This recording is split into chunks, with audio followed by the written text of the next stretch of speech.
তোমাদের মধ্যে ওই ব্যক্তি ওই পুরুষ আল্লাহর কাছে বেশি সেরা যে তার স্ত্রীর কাছে সেরা। এজন্য সম্মানিত ভাইয়েরা, যারা আমার কথা শুনছেন, আমরা যদি আল্লাহর কাছে প্রিয় হতে চাই, আমরা কিন্তু আমাদের স্ত্রীদের কাছে প্রিয় হতে হবে, স্ত্রীদের সাথে ভালো সম্পর্ক রাখতে হবে। স্ত্রীকে আগে সালাম দেন,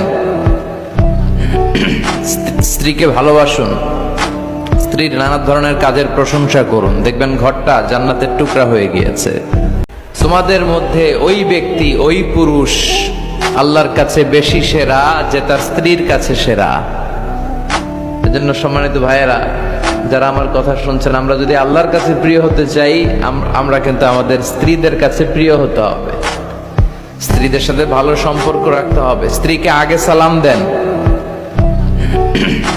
স্ত্রীকে ভালোবাসুন, স্ত্রীর নানা ধরনের কাজের প্রশংসা করুন, দেখবেন ঘরটা জান্নাতের টুকরা হয়ে গিয়েছে।